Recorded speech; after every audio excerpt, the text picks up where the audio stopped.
Olá pessoas, eu sou a Ari e hoje a gente vai conversar um pouquinho sobre o segundo volume da trilogia Grisha da Leigh Bardugo, Sol e Tormenta.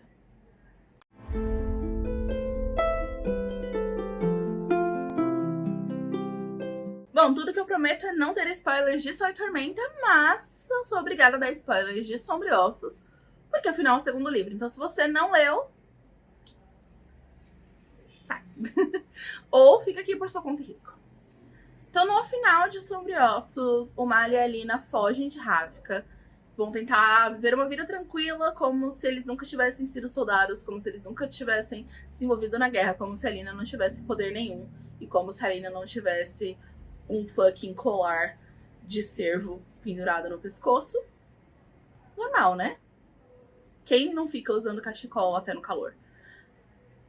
Enfim. Essa ideia de Jericho não dura 2 capítulos, obviamente. O Darkly acaba encontrando eles.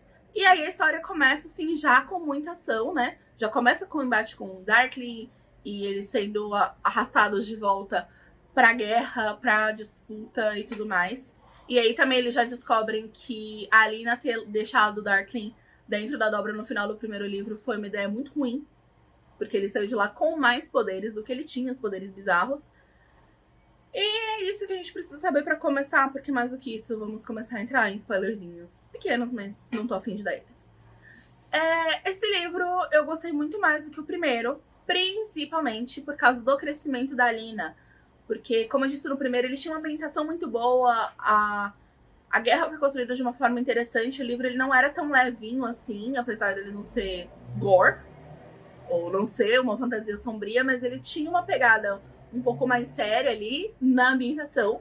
Mas aí tinha uma protagonista que não levava nada daquilo a sério, que não tava preocupada com a guerra, que tava disputando um homem com outras meninas, que odiava todas as mulheres que ela conhecia, que tava preocupada se o Darkly tava dando atenção pra ela em vez de pensar no que tava acontecendo.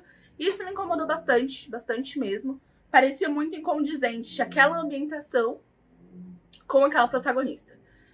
E o crescimento da Alina fez essa diferença diminuir bastante. Então, no segundo livro, ela consegue aceitar muito melhor o papel dela dentro dessa história e entender que mesmo que ela não tenha escolhido ser uma conjuradora do sol, ela é. E ela tem uma responsabilidade com isso. E que ela fugir da guerra não evita de ninguém morrer. Na verdade, deixa o espaço aberto pro Darkly matar quem ele quisesse. Então ela começa a entender ali o papel dela e entender que a partir do momento que você tá numa guerra, não tem como você sair com as mãos tão limpas assim. Ela tem aquela consciência pesada do que ela fez no final do primeiro, né, de largar as pessoas lá no esquife, mas ela entende que ela não tem como passar por tudo isso sem fazer esse tipo de coisa, infelizmente. E eu acho que essa realização dela de que tem coisas que são necessárias serem feitas vem muito do Nikolai, melhor personagem, que ele tem uma moral bem duvidosa, assim, mas ele tá do lado do bem, vamos colocar assim. Então ele tá querendo defender Ravka, ele tá contra o Darkly, mas ele faz algumas coisas que o próprio Darkly fez, que é essa questão de tentar deixar o povo do lado deles, de mostrar a Alina e falar, olha só o que a gente tem do nosso lado e tudo mais, que é uma coisa que a Alina, ela associava muito ao Darkly. Então a atitude em si pra ela já era errada. Pra ela já era ruim, já era do lado maligno ali da história. O que não é verdade. Não, podem não ser coisas agradáveis, ou muito éticas, ou muito morais, mas usada da maneira correta, são coisas muito úteis. E ela começa a enxergar isso, ela começa a enxergar que a moral dela não é tão bonitinha quanto ela quer acreditar que é. Ela começa a perceber que tem coisas que ela faria e fez que ela não acha que são certas, mas ela faz porque é necessário. Então tem bastante discussão durante o livro dessa história de fazer coisas não muito legais pra chegar num resultado bom. É bom ou é ruim? Então ela e o Nikolai discutem bastante esse tipo de coisa. Ela desconta muito no Nikolai alguns pensamentos que ela mesma tem.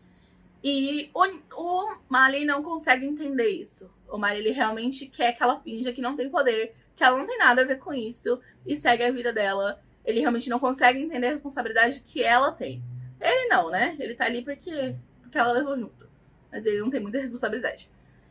E isso cria um embate entre eles que é interessante, mas se arrasta por tempo demais e aí começa a ficar só irritante mesmo. Que aí começa a virar briguinha de casal de novo, que era o que eu já tinha elogiado, que não tinha tanto nesse livro. E falar em se arrastar, o livro ele se arrasta muito no meio, porque como eu falei, ele já começa com eles encontrando o Darkling, já começa assim no maior auê.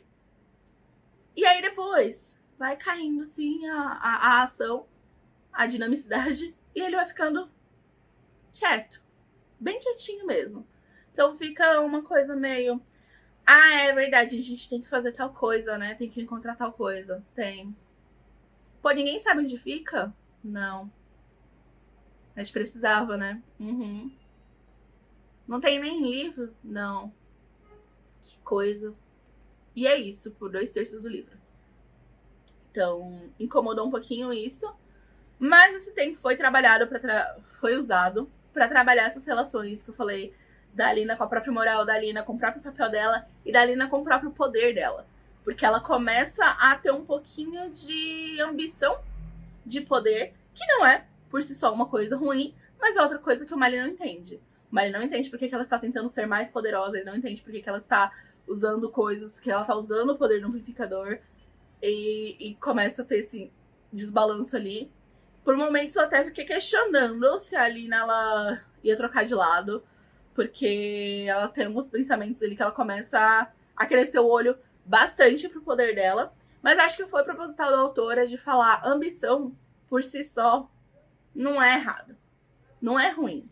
A gente associa, igual a Alina associou todos os comportamentos errados que o Darkling fez ao lado ruim, a gente também faz isso. A ambição por si só não é necessariamente ruim, é como você usa ela. Acho que foi esse o ponto. E aí, como eu disse na resenha do Instagram, apesar de ser um YA, eu não recomendaria pra gente, sei lá, 14, 15 anos. Não porque ele tenha nada impróprio, ele é super family friendly, é super tranquilo, não tem nada demais. Mas acho que alguns desses questionamentos passaria, assim, batido por alguém mais novo. Acho que a pessoa focaria nos casal, no poderzinho, e é isso. Acho que não... Essa parte... Tem umas frases que o Celeste falando. Rapaz, pesado, puxado. E eu acho que passaria batido.